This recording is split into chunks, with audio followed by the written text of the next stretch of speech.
the most unusual cases which Sherlock Holmes was ever called upon to solve began in a small private school for boys in the north of Belgium. The boys' dormitory at 4 in the morning, lighted by a full moon, looked quiet and peaceful. It would have been difficult to imagine that here began a train of events which filled 4 graves before it was stopped.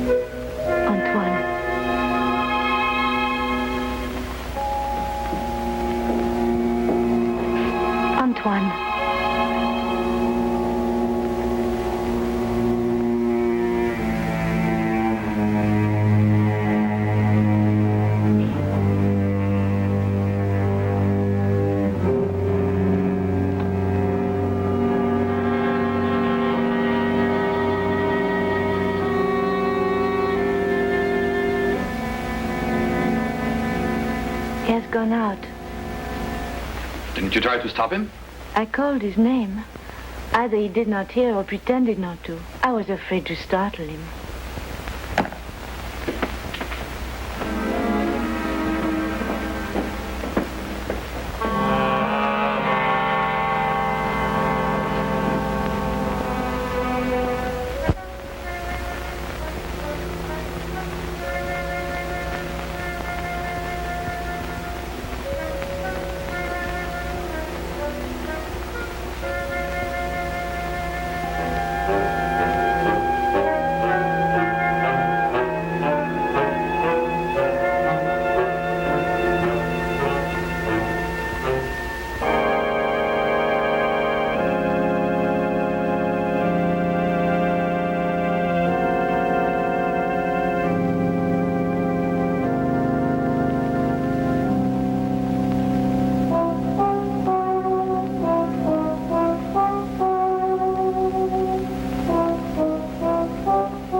It's you.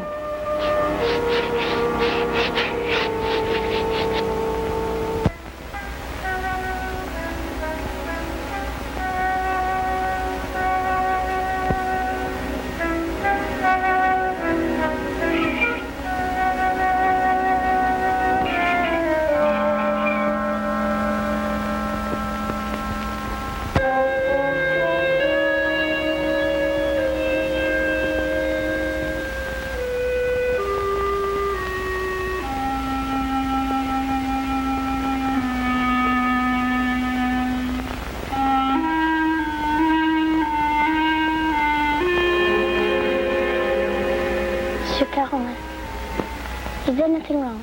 No. Nothing, Antoine. Go back to sleep. What are you going to do? The police? It will be the end of my career. Should have to close the school. Send the boy away? Would that stop it? I suppose not. It's horrible. 3 deaths in 3 months. Each one foretold by the writing on the church steps. I still think the police... No. But your own life. I've never felt in better health. And if I'm careful to keep out of drafts and avoid falling downstairs. How can you joke at a time like this? There's a man in London. He solved cases even more hopeless than this. Sherlock Holmes? You thought of him? Let me write to him. And ask him to do what? To come here, investigate. Find out who is responsible for those deaths and how a schoolboy can tell in advance who is next to die. And have the school invaded? Our teachers questioned? Our boys terrorized? I'll do my own investigating, Mademoiselle Grande. In my own way.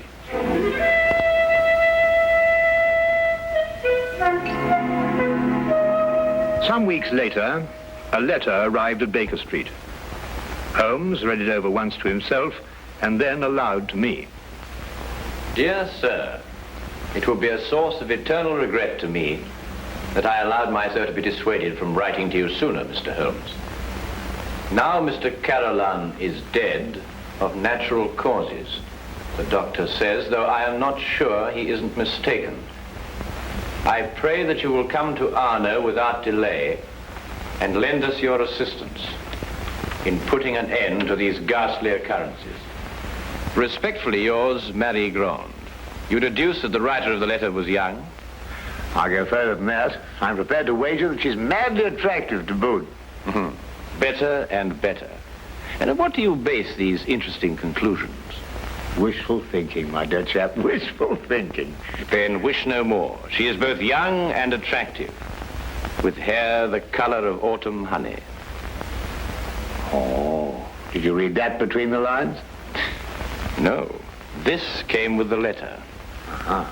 A lovely color, you'll admit, Watson. And from a beautiful young woman at that. Now, come, Holmes. That's neither logical nor factual, and you know it. You aren't the only one privileged to think wishfully, my dear Watson. Bravo. So you're going to take the case? Yes, and if you pack for us both, I'll arrange for tickets. The boat train took us to Dover. By mid-morning the following day, Holmes and I were sitting in the headmaster's study at the Arno School in the presence of Mademoiselle Marie Grande, who was indeed extremely attractive, with hair the exact shade of autumn honey. Then you're quite sure you've told me everything, Mademoiselle Grande? That is only the matter of the old woman, but I don't think it's important. Well, let me be the judge of that, mademoiselle. Her name is Madame Soulet. She's a harmless, feeble-minded woman who sells charms and love philters for the ignorant. Some have called her a witch. I see. And what is her part in this affair? She admits she went to see those whose names were written on the church steps and offered to sell them some charms against the evil omen. That's most interesting.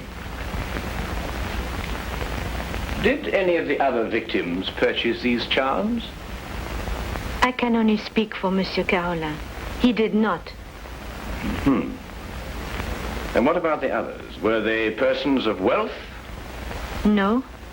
Two were quite poor. The third one moderately well off. We have no really wealthy people here in Arno, Mr. Holmes. Except, of course, the Count de Passevant. You know the Count? No, indeed. I only happened to pass a carriage on the way boasting his coat of arms. However, I should like to have a word with this Madame Soulet, if that can be arranged. You have only to go to her house. It's on the edge of town, on the North Road.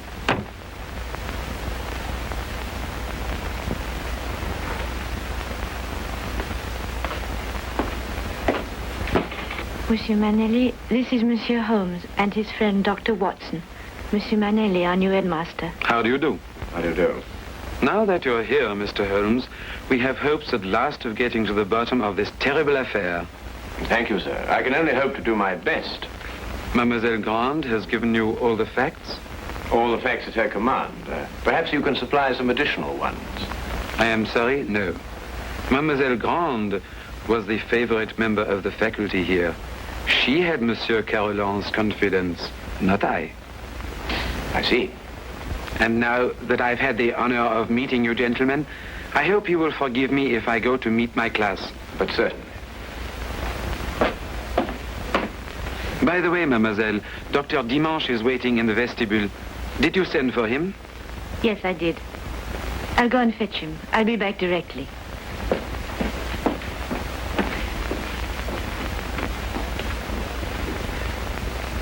But the boy, Holmes, the boy, you haven't asked to see the boy. The boy can wait, Watson. Yes, but why? Surely he's the most significant part of it. No, because he did the writing on the church steps. Why, yes. Well, I suppose in that case you'd say that the chalk also had significance. No, that was just an instrument. Precisely, my dear Watson. Precisely.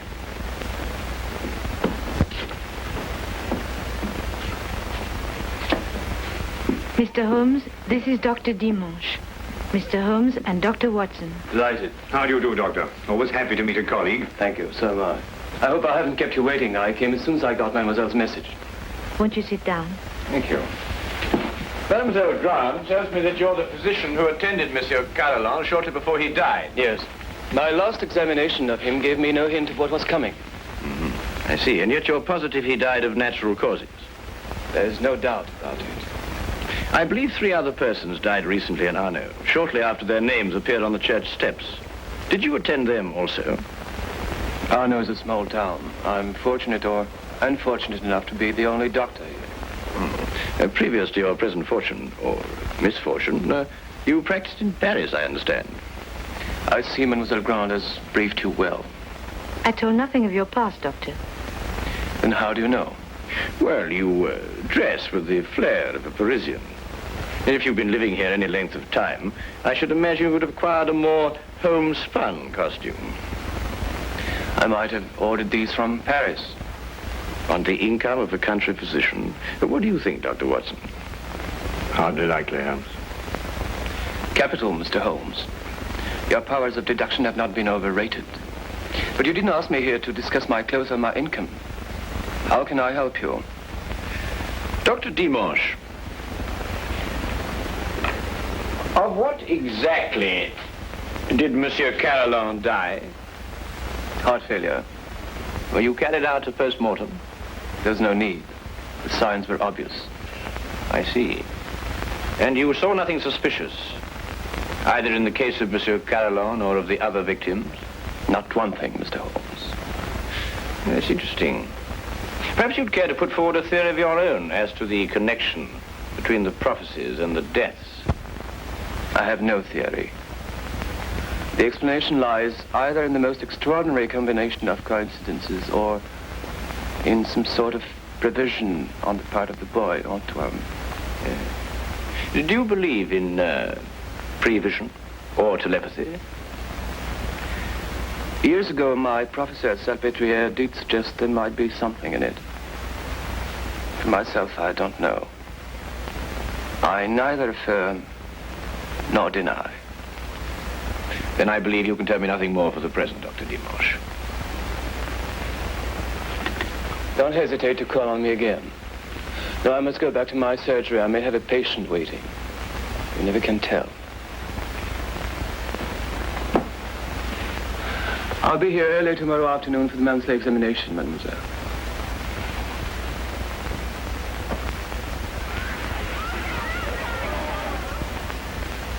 Dr. Dimanche examines your pupils every month, then, mademoiselle? Yes. The health of our pupils is of the greatest concern to us. And so it should be, Mademoiselle Gant. And so it should be. You know, it's an extraordinary thing, the odd and assorted illnesses that crop up in a boys' school. Vous devriez être en classe à cette heure au lieu de courir dans les couloirs. Allez maintenant. That is he. So that's the boy who on 4 separate occasions was able to foretell the death of a citizen of Arno. Well, there must be some logical explanation for it. There is, Watson, there is. Holmes, do you know how it was done? Yes, that part was simple. Our main difficulty will come when we try to prevent the 5th murder.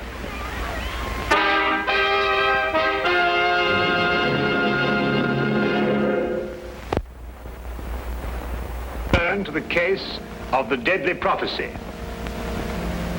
The church on whose steps the deadly prophecies were written stood less than 100 yards from the school.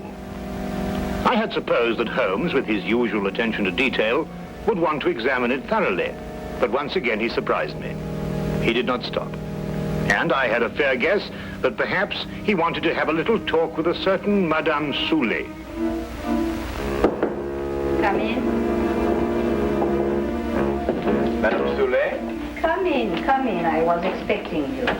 I thought you would be. Sit down. Thank you.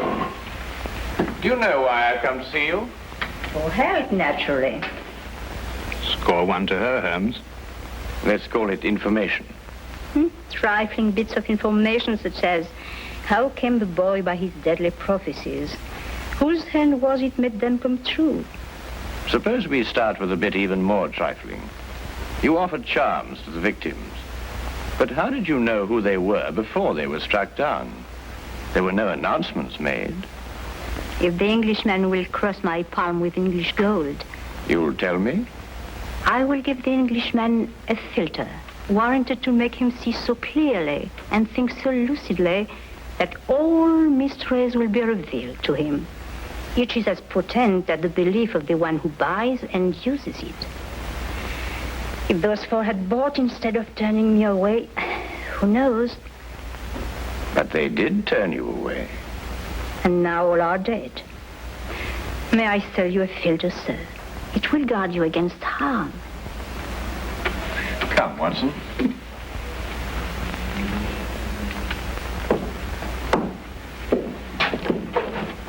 Good day, Madame Soulet.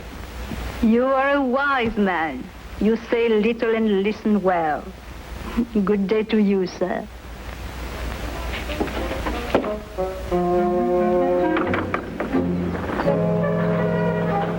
Filters, bosh. We might be living in the Middle Ages. Not the Middle Ages, Watson, merely a small European village. Ah, Count Passavant, I believe. Oui, monsieur. How do you know? I saw you in your carriage, sir. Ah, are you enjoying your stay in our village, Mr. Holmes? Do you know me, Count? I saw you from my carriage. Ah, bravo, Count. As you say in France, touché. May I introduce my very good friend, Dr. Watson? Enchanté, docteur. How do you do, sir? Have you formed any conclusions, Mr. Holmes, as to the names that were written on the church step? Well, at the moment, Count, I must confess that I am more interested in the names that were not written on the church step. Mine hasn't been written on it yet. And I don't believe it will be. Tell me, sir, you know this village. Have you any ideas? I am not superstitious, Dr. Watson. I do not believe...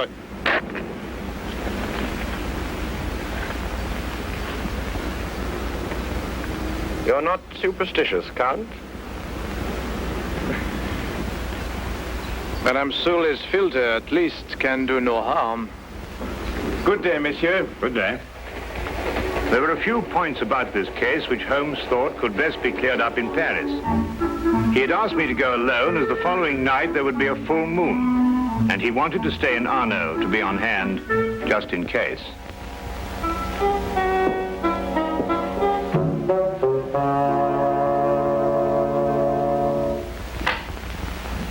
What is it? What's happened?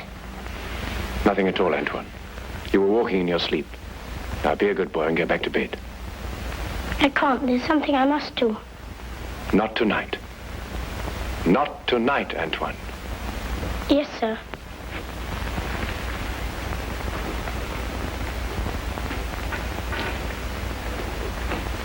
What does it mean? It means that nothing further will happen tonight. Sleep well, Mademoiselle Grand.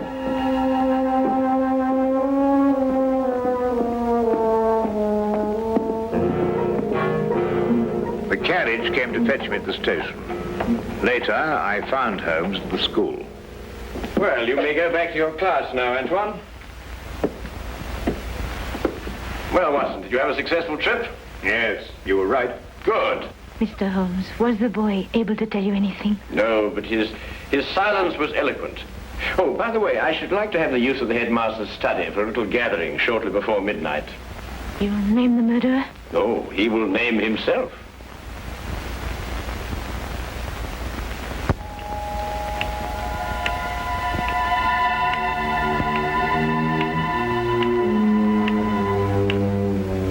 It's almost midnight, Mr. Holmes.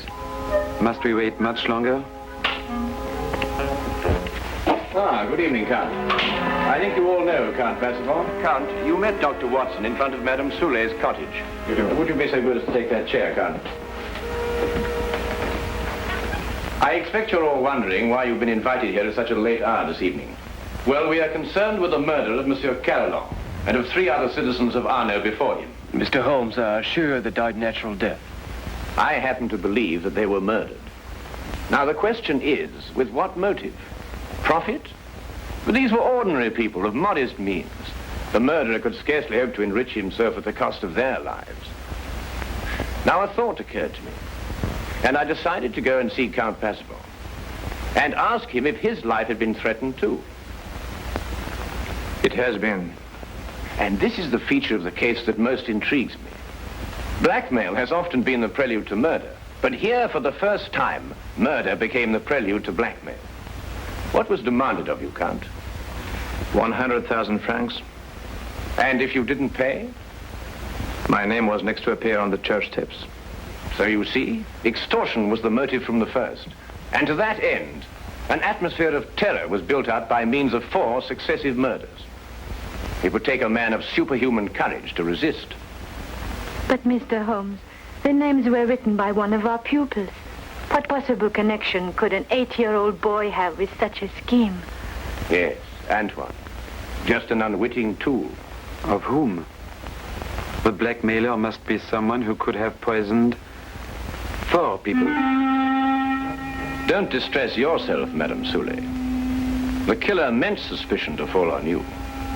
But a person of your simple habits wouldn't play so dangerous a game. No. There is a suspect close at hand, who not only had an expert knowledge of poisons, but to whom the boy has been far more accessible.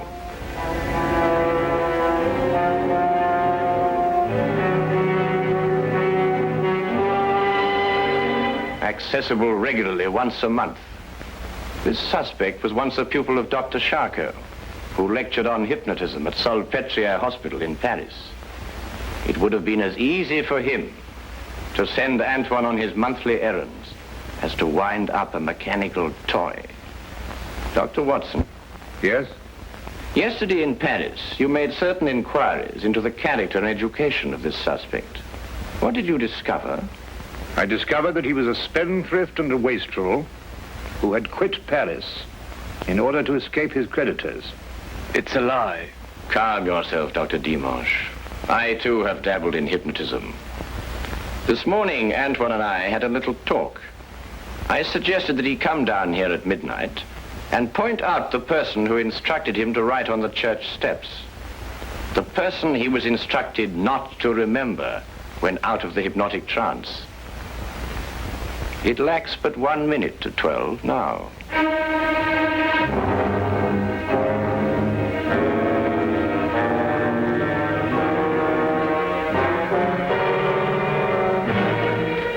Stay where you are, all of you. Don't be a fool, Doctor. When I visited your office this afternoon to look over your stock of drugs, I took the very ordinary precaution of emptying the cartridges from your gun.